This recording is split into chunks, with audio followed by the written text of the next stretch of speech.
Hey there, everyone, and welcome to Pour and Explore, a wine, food, and travel podcast. I'm your host, Nick Elliott, the wine guy. I'd love to be your go-to guide for all things wine, food, and the amazing places they take us. Here on Pour and Explore, we'll sip, savor, and wander through the exciting world of wine, discuss incredible cuisines, and uncover the stories behind unforgettable destinations. Each week, I'll bring you lively conversations with wine experts, chefs, travel pros, and fellow enthusiasts. We'll share practical tips, hilarious tales, and plenty of inspiration to fuel your next adventure. So grab a glass, pull up a chair, and join me as we pour, explore, and celebrate the good life. Let's dive in. All right, welcome back, wine lovers and wanderers, to another episode of Pour and Explore. This is a wine, a food, and a travel podcast, and I am your host, Nick Elliott, the wine guy. And today we're diving into a topic that's equal parts exciting and intimidating: living that digital nomad lifestyle. I know I've dived into that just a little bit over the last couple of years, traveling all over the place, doing my job, but I've never done it in a permanent or semi-permanent situation. Have you ever dreamt of packing up, hitting the road, and working from anywhere on the world? Well, my guest today is doing just that, and trust me, she's got some incredible stories to share with you today. Joining me on the show today is Jasmine Mastrolia. She is a social media strategist. She is a travel enthusiast, and she is, of course, a full-time digital nomad who has made the country of Albania her home, at least for now. She's worked in multiple industries, from travel to real estate to pet care. She's been helping businesses grow and connect with their audience online. But her journey didn't start in Albania, and it certainly isn't going to end there. She's got a love for adventure. She's got a deep appreciation for different cultures and a knack for making anywhere in the world feel like home. Jasmine is the perfect person to chat about with what it really takes to live and to work abroad. In today's episode, we're going to get into all of the good stuff, how she went from growing up in a travel-loving family to actually making the leap abroad, what life is like in Albania we're going to talk a little bit about, and of course, because you know I can't resist, we will be talking a little bit about wine and food as well. So if you've ever been curious about what it takes to work from anywhere, how to navigate cultural shifts, and the unexpected joys and challenges, of course, of long-term travel, you're in for a great conversation. So grab a glass of your favorite wine, and maybe something a little adventurous to match today's theme, and let's dive in. Jasmine, thank you so much for being on the show today. I really appreciate you being here all the way from Europe. Tell me a little bit about yourself. What are you doing over there? I know you're living the digital nomad life. Tell me a little bit about that, and tell us a little bit about what you do. Well, I'm a social media manager, so I work online, and I can work from anywhere. So back in 2018, we decided to move abroad, and I'd always wanted to live abroad. I'm the daughter of a travel agent. We have world travelers in my family, so travel has always been central. And I'd always wanted to live abroad. We had the chance to move to Italy, so we did. And Italy was great in a lot of ways, but not what I wanted. It wasn't what I pictured, and it wasn't what I wanted. We ended up moving to Albania, and it's a beautiful country that a lot of people didn't know about at the time. It's becoming more popular. And I absolutely fell in love with it within the day I arrived. That's amazing. Tell us a little bit about your social media business. Do you have a specialty that you're working in, or just kind of across the board? Yeah, I specialize in service businesses. So travel, weddings, real estate, education, pet services, pet care, that sort of thing. Those businesses need to build a lot of trust with any potential clients before anyone's going to hire them. And I'm really good at making sure their social media is authentic and genuine to their mission, and that people understand that they can trust the businesses. So I've developed a specialty in engagement, in making sure everyone feels really connected, and I kind of love it. So Fantastic. And your clients are finding a lot of success on TikTok, Instagram, Facebook, all over the place. TikTok, Instagram, and Facebook are, for the most of the businesses I work with, probably the best platforms. We do stay on LinkedIn because there's networking opportunities that they can Sure. benefit from. And in some cases, we've used Pinterest, but generally, service businesses don't get the most return there. Coaches, yes, but most service businesses don't. TikTok, Instagram, and Facebook are typically the best platforms. All right, fantastic, fantastic. So you're in Albania. You've obviously, as you said, fell in love with it immediately. Tell us a little bit about that country. Tell us a little bit about the culture, the food, things like that. It's really one of a kind. So it's in the Balkans. It has that Southern Europe, Mediterranean lifestyle in a lot of ways. There's a lot of Ottoman influences because Albania Mhm. used to be part of the Ottoman Empire. There's Greek influences, Italian influences. And you definitely see that day-to-day life. They were communist from just post World War II until the 90s. So the buildings I'm in Tirana, and the buildings in Tirana are those gray communist block Yeah, buildings. I know exactly They what are you're talking now about.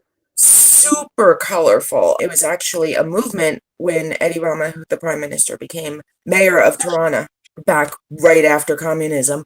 He was an artist. He had no intention of going into politics, and he was an artist, and he actually wanted people to take pride in their city. So he started giving them money from the government to paint. And he started with the most dangerous block in Tirana, supposedly, and they painted, and then they all took pride and they cleaned up their yards and they fixed their houses up even more. And soon it was one of the safest blocks in Tirana. So he extended that pretty much throughout the country. It's actually supposed to be illegal to build just a gray, square, squat building here, which I find absolutely fascinating. There's murals all over the city. Every building is bright and colorful. We have rainbow buildings. It's really inspiring in a lot of ways how they took something bad and used it to make good. The bunkers here are all painted with flowers and happiness. And yeah, it's a really powerful tribute to what the Albanian people do with their history and everything. So Absolutely. Well, it speaks a lot to the people and the culture, that they can take something, dare I say, ugly, and yeah, turn it into something beautiful. I was in Romania around this time last year, and they are in a very similar transformation there in Bucharest, Romania, right now, where they're turning all of those ugly Cold War buildings into these beautiful edifices, and they're colorful and they're clean, and there's ivy growing down the sides now, and they're really turning it into something pretty. So I'm glad to hear that they're doing the same thing in Toronto. That's absolutely awesome. Well, from our previous conversations, I know that you're a wine lover, and of course, you can't talk to the wine guy without talking a little bit about wine. Tell me a little bit about your experience in Albania, with not only with their wine, but you've been through Europe. It sounds like as well. What are some highlights for you? I like red wine, white wine. I'm good with it. Here in Albania, white wines are generally more popular. We have some really good Pinot Grigio, actually, from Mhm. South Albania and such. But you can get wine from Italy, from Germany very easily. It's generally about 500 lek, which is about €5 for a bottle of wine. And it's Amazing. good wine. I've been really impressed with the wine here. We actually have a winery right outside of Tirana, about 20 minutes outside of Tirana, that I like. And they're always at all the festivals with their Cabernets and Riesling and Pinot Grigio and white blends. And so it's been fun, but we have Italian wines easily accessible. I really like a good German wine as well. Absolutely. Perfect, perfect. As I think I'm going to Germany in November, and I'm super excited about all of the Riesling I'm going to get my hands on, and the Yeah. all of the beautiful red wines that they produce in Germany as well. I'm really, really excited. So, besides the wine, we talked a little bit about the people. We talked a little bit about the wine and the history of where you are. Let's talk about the food. What's the food like there? It is a mix of Greek grilled meats or Turkish grilled meats. There's a lot of Turkish influence in the food, and Sure. Italian. So the typical food here is zgaras, which is grills. And they do grilled meats, but they also do, so I'm vegetarian, and they do grilled vegetables Mhm. marinated in like a balsamic reduction. Yeah. And it is just amazing. and it's very flavorful. They have fergese, which is cottage cheese and tomatoes and sometimes eggplant or something in there. It's delicious. I've been really impressed with the food here. I was surprised by that. Best way to find a Zagara is to follow your nose. If you can't smell it from 2 blocks away, we just walk through town going, oh yeah, I think it's down that road. And it turns out to be like the best cigar in that entire neighborhood every time. So if you can't smell it, you're at the wrong place. Got it. I love that about Europe is just finding those little hole in the wall places, typically a mom and pop operation, where they've been cooking the same family recipe for 100 years. And yeah, those are absolutely so much fun to find, to discover, and to eventually eat. It's definitely a beautiful thing. You're obviously settled for the most part in Albania right now. Do you have any plans on going somewhere else in the near future, or is this going to be it for you for a while? Permanently, no. We're looking at doing a trip to Italy this year, possibly Greece.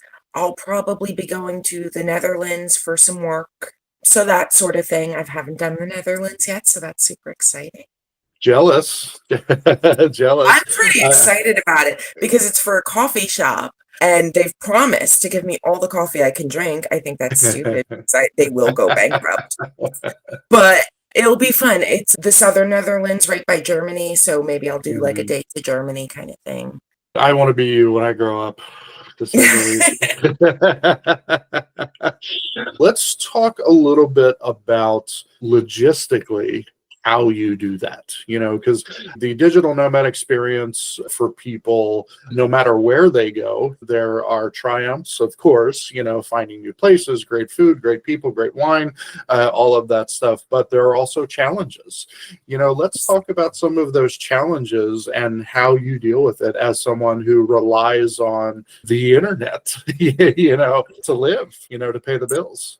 It's an adventure and you have to be really open. I'm very type A in a lot of ways. Sure. So going with the flow, not really my thing. And I've learned to be a little more open.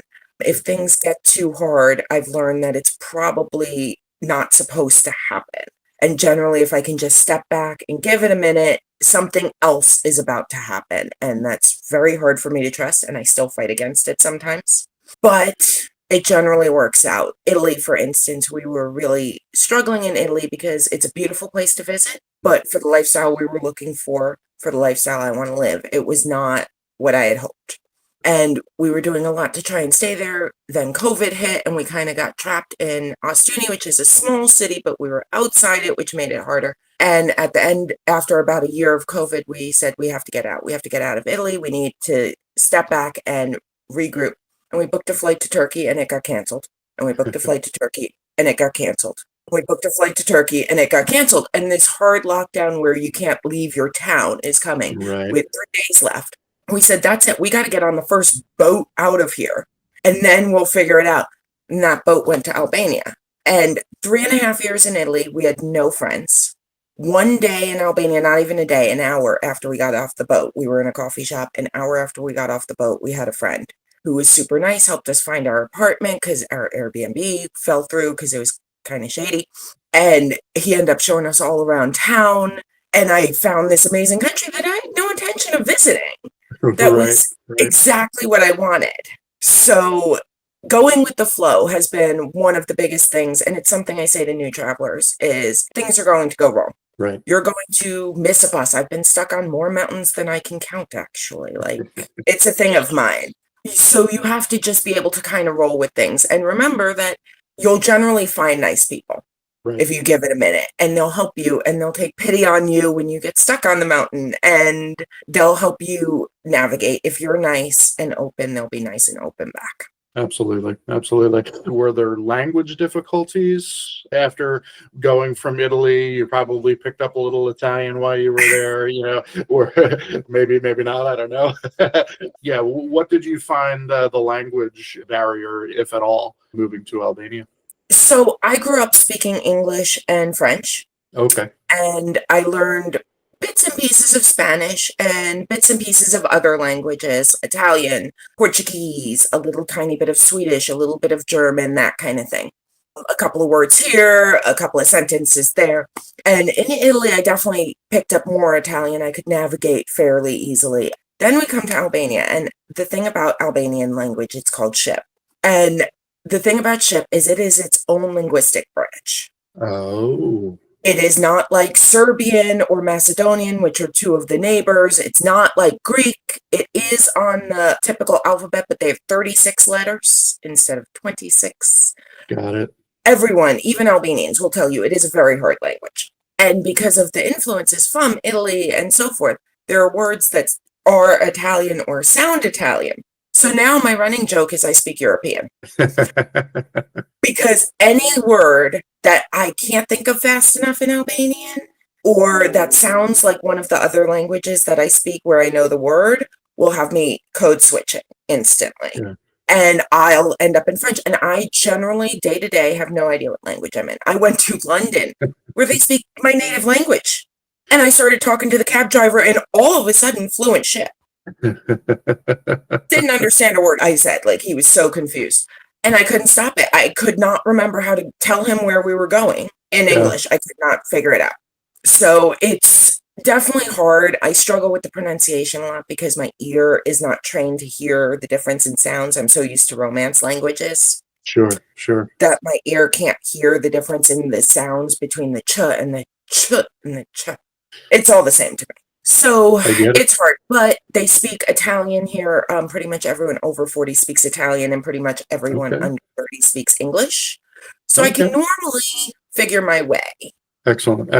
Well, along those same lines, for the listeners who are thinking about getting into it, have you found any, whether it be technology or whatever, that helps you get over that language barrier, or are you just kind of out there winging it?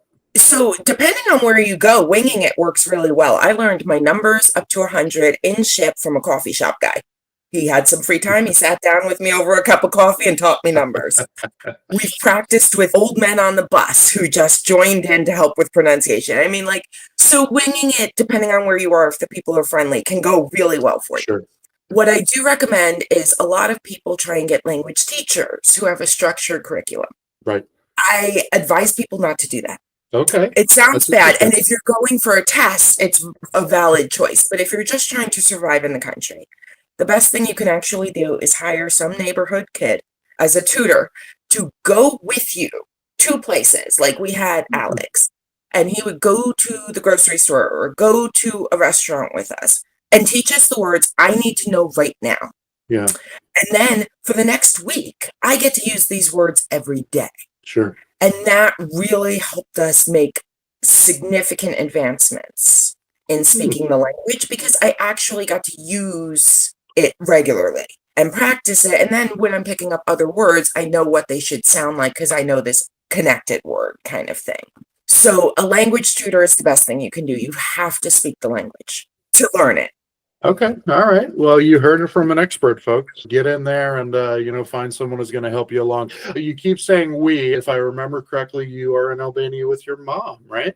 Yep. She has Parkinson's. She was a travel agent for 30 years. She has Parkinson's, and we wanted to travel while she can enjoy it. So love it. And is she falling in line with the Albanian culture like you are, kind of getting into it? She loves it even more than I do. Oh, good. I'm so glad. I'm so glad to hear that. Fantastic. Do you have any travel tips for our listeners? Let's talk about booking flights and things like that and kind of working our way down. So booking flights, one thing we like is Google Flights. It sounds crazy, but if you put in where you're leaving from or where you want to leave from and vague dates, you can pull up good deals. And sometimes you can get some really good deals. Okay. I mean, from here, it's $20 to most of Europe. I had a cousin who would go to Rome to drink for the night. It was cheaper than the cab to go downtown. Okay, if that's what you're going to do. If you're in the States, if you look on Google Flights, sometimes there's basically an error and you can get a $60 flight to Mexico, or you can get a $200 flight. We got $200 flights to Paris. Wow. That's how we moved. like that kind of deal doesn't come along a whole lot. So definitely be open to that and fly coach unless you're flying around the world. When we went to Australia, go first class because you're on the plane for like 26 hours and it is worth it. Other than that, fly coach, save the money. You're not going to remember the plane ride and that you were a little cramped for a couple hours. You're going Right. to remember the experiences you have during your trip. So save the money where you can. Hotels, flights, that kind of thing. If you can travel overnight, do, because taking a train overnight saves you the hotel fee and it's just easier. I love that tip. I love that tip. Taking the train overnight to avoid staying in a hotel. Who would have thunk it? I love that. And a train, a lot of trains are surprisingly comfortable. Yeah, we did trains in France, we did trains in Italy, and I completely agree. They're comfortable, they're clean, the people are friendly, as far as the folks who work on the train, they're accommodating, in my experience. So it's a beautiful way to see a lot of the country that you wouldn't otherwise see. It is. It is. I got to see a lot of cities connecting trains and stuff. I would make my break long enough that I could go out and see the city a little bit. So, Right, right. I talk a lot on this show about cruising as well, and I believe the same thing about cruising is you're traveling to a lot of different places in a short amount of time, and you're seeing so many things. So it's different but similar to train travel, where you're going to see a lot of different ports, you're going to see a lot of beautiful things just looking off the side of the boat, out of the window of your train car, and things like that. So I am absolutely on board, with that. And it's surprisingly easy, the train travel. Most countries have some type of a rail pass. France, Spain, Italy, Germany definitely all have a lot of that accommodation for travelers. Very, very cool. Well, we're going to start wrapping up things in a few minutes, but, I got to ask, if there's a dream destination for you, what does that look like? I would love to go to Uganda Uganda. All right. Tell us or about that. Belize or Bolivia. And I really can't choose between them. I'm an animal lover. So Uganda has a lot of natural park kind of area where you can see, for instance, the Big Five and stuff. Fantastic. I think you said Belize in there as well. There's an animal rescue, a wildlife rescue. And one of the things you can do if you go for a minimum of 6 weeks, because that would be my thing, no matter how long you go, you get to pick what kind of animal you'll be assigned one type of animal to work with the whole time you're there. 6 weeks, though, is the minimum time to get the jaguar. And one of the things you have to do is take the jaguar on a walk. Oh my goodness. I want nothing more in my life than to say, oh, I can't hang out because I have to walk the jaguar. Yeah, that's it. That's the goal. That's pretty much my bucket list. Yeah, hashtag life goals. Walk the Jaguar. I'm digging that. Who gets to say that? Like, that's it. That's epic. So I want to say that. Belize is such an interesting country. I've been a few times, and Belize is absolutely beautiful. If you're not familiar with Belize, it's in Latin America. It is an English-speaking country for the most part. It's a small country, so it's got a lot of influence for such a tiny place. And what I mean by influence is you've got the Caribbean influence on the eastern side of the country. You've got the Guatemalan or the Latin American influence on the west side of the country. On the west side of Belize, you have beautiful pyramids that were built, 1,000 years ago, and so on. And then Belize also boasts the second largest barrier reef in the world. I don't know if people really know that.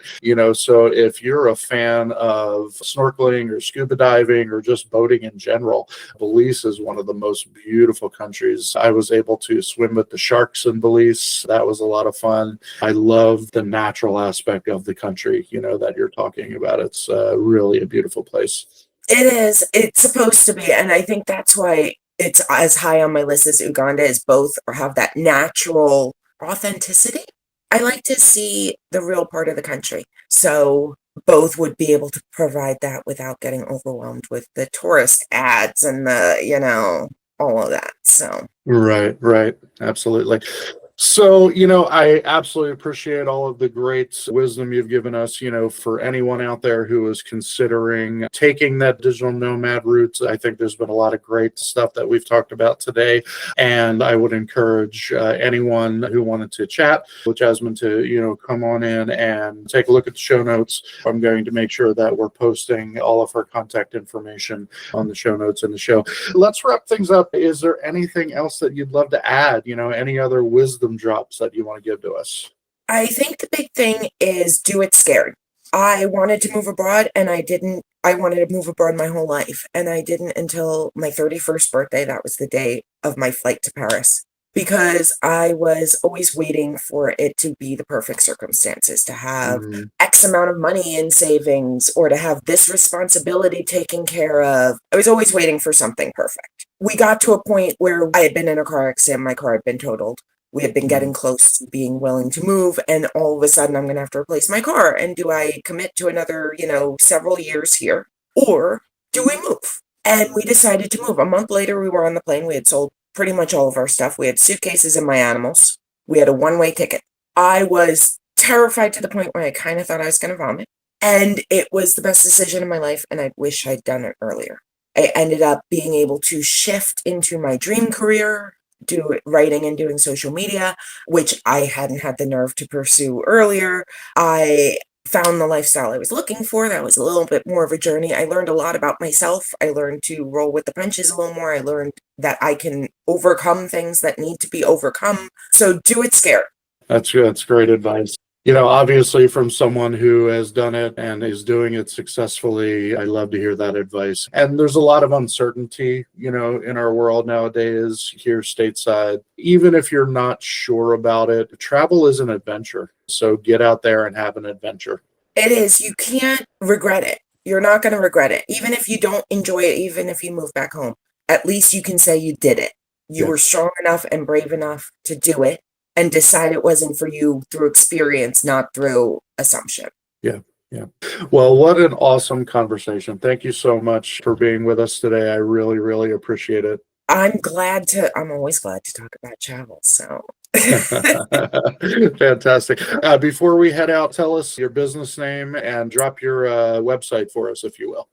So I just operate under my name, Jasmine Mastrolia. My website is jasminemastrolia.com. And that's going to be really hard to spell, so definitely please put it in the show notes. Italian last name, everyone messes it up, so. All right, Jersey girl. I'll talk to you real soon. Thank you so much. All right, have a great day.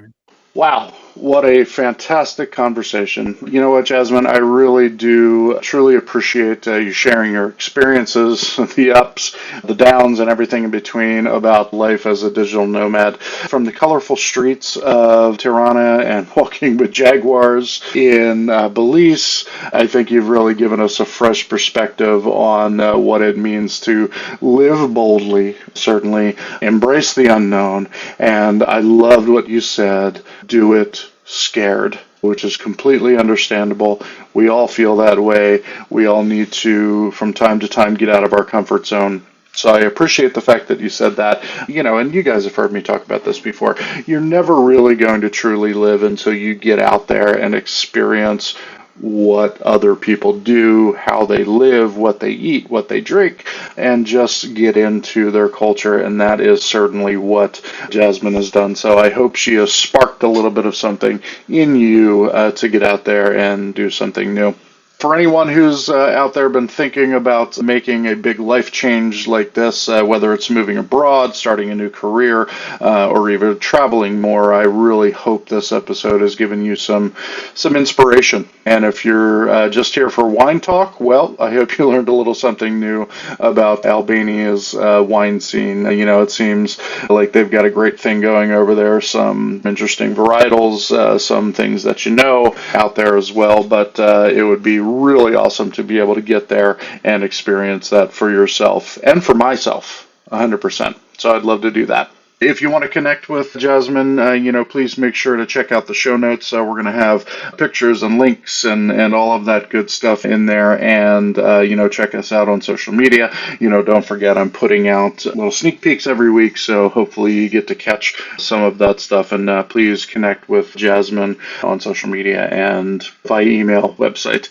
etc., etc. And as always, if you enjoyed this episode, I hope you will check out some others. Please don't forget to don't forget to leave a review, please share it with a friend, and most importantly, I would love it if you would be interested in subscribing to my show and my channels.